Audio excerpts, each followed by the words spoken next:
YouTube? This is definitely around 10:27 here in West Virginia.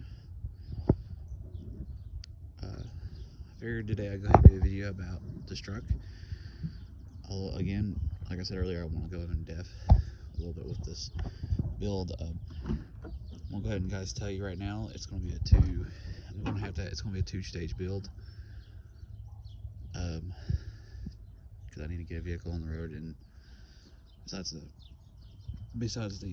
Monte Carlo, which I will have a dedicated video to it pretty soon. I still gotta get some of the work done to it on it to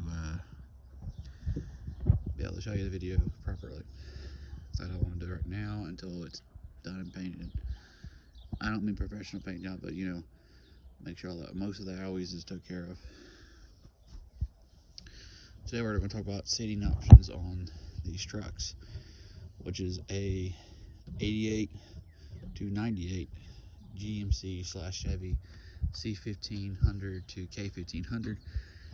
It's the same thing for 3500. I mean, up to a 3500 on both sides. No real difference. Now, okay. Mine is a particular 98, so this would actually more or less apply to like the interior of this truck. Other than the seats would basically apply to a outside the seats. It would be basically a 95 to 98. And I know that technically they didn't stop making OBS trucks until about 2000 on the 3500s and 2500s, but for the general 1500 they stopped at around 98. As you can tell, this is a pretty standard dash. They did have a revision after 96, and I'll show you that in a second. But basically, this is a 98. Like I said, this is going to be standard. That's going to be standard on that truck. Most of this is going to be standard. These trucks came with the optional. You could have electronic push. You could have an electronic push button full drive, or my preferred one. As you can tell down there is the electronic push full drive. That's awesome. 3 cigarette lighters, ashtray, glove box. Here is the revision difference. This has got a full all across. You see, on the other one it cuts down. It makes a whoosh. It flattens and has 2 cup holders, mini cup holders. No, I wouldn't recommend using them for cup holders unless you were parked somewhere. Now, seat options.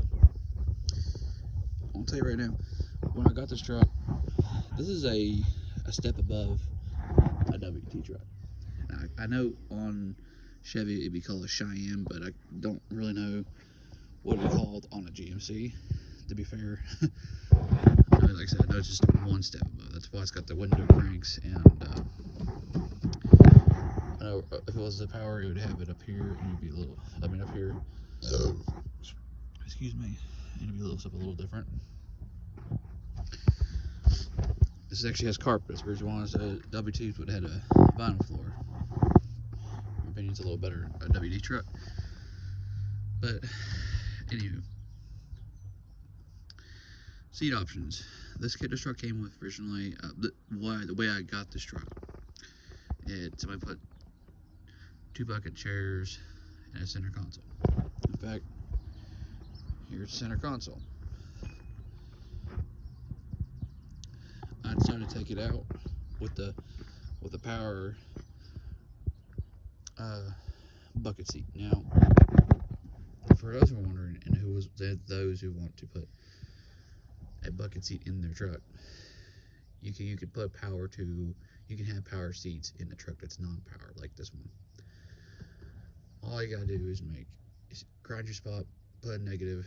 First you gotta cut the plug at the end of the plug, not the wire. I mean, you have to cut the wire too, but just cut off where the plug attaches to, and boom, you got yourself 2 wires, a hot and a negative. You take your negative, you ground it off to a spot on here. We gotta crimp it with a, connecting it like a you had to crimp it with a like you would do a stereo. You know, you have some kind of end on it. You would screw it down with a self tapper or a pre-existing bolt hole. There's a lot of ways to make a negative. Now, on power, you would have to route it.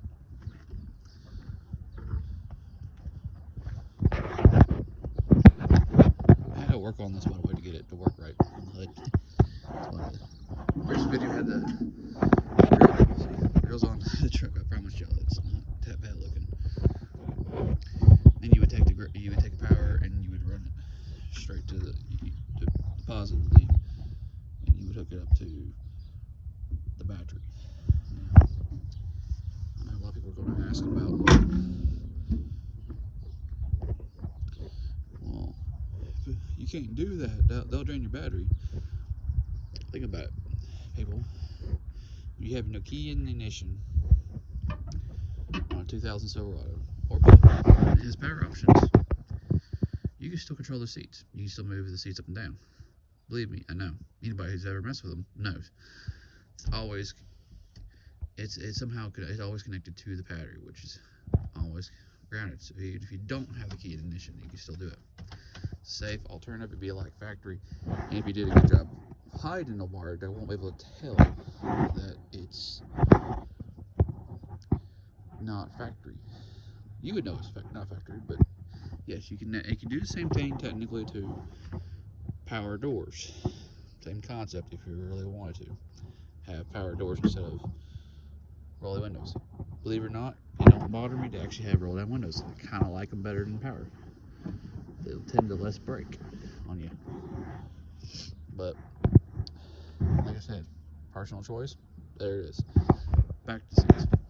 This one came up, like I said, 2 bucket seats, center console. Yanked the center console, yanked out the driver's side power bucket seat. But these trucks came with 3 sets of options. You had a bench seat, which would have been standard and manual, and this is what this was supposed to come with.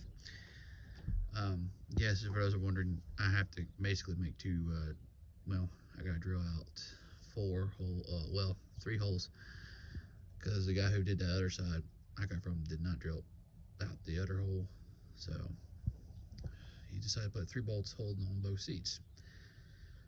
So, I mean, yeah, it makes it nicer that I don't have I don't have additional hole in the 2 additional holes in my dang on cab, but kind of sucks that the guy didn't bother. He didn't even tell me that part, and I didn't look because it felt factory. But if a seat requires 4 bolts, guys, put 4 bolts in the floor. I mean, come on, man, get real, you know, or make it very, very stout. One of 2. Anyway, like I said, there's bucket seats. The bench seat, 60/40, and then it's 2 buckets with center console. Now, I know a lot of people are going to look at me. Why did you take out the bucket seats if it's so easy to put the power in this? Because I'll be honest with it, I don't really care for the center console on this. I mean, an older one, I like the center console because it has nice built-in cup holders. I know I know I could technically hunt down a set of 88 to 94 cup holders. That's the center console.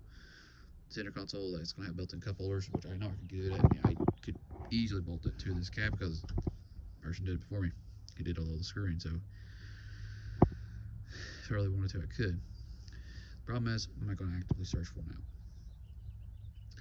Yeah, so I got 2 integrated cup holders. If it really bothers me on the cup holders, on more of them, I can just flip this up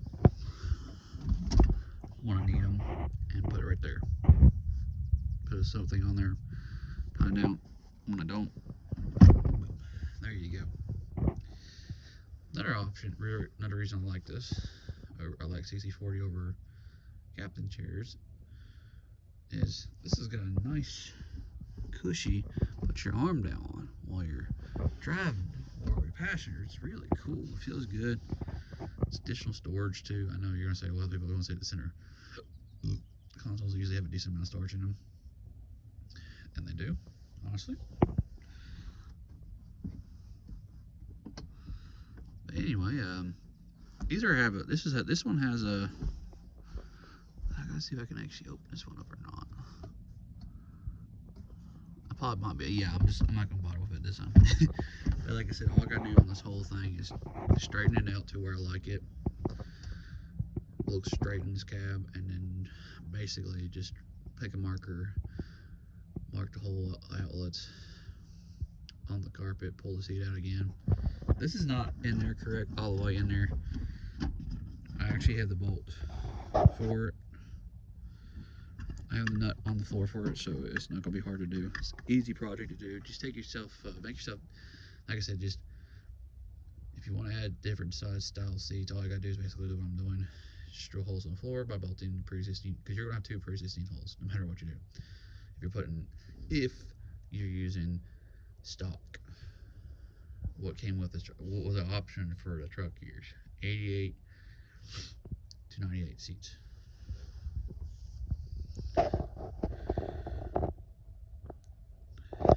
This glare is killing me. Anyway, outside of that, like I said, all I got to do on this one is just mark your holes, pull them out, drill them out, and then you can either use self-tappers or you can use a bolt, you know, nut and bolt. If you do the nut, I would suggest getting it tight in there, and then I would weld the nut per se on the floor. That way it could be exactly like stock,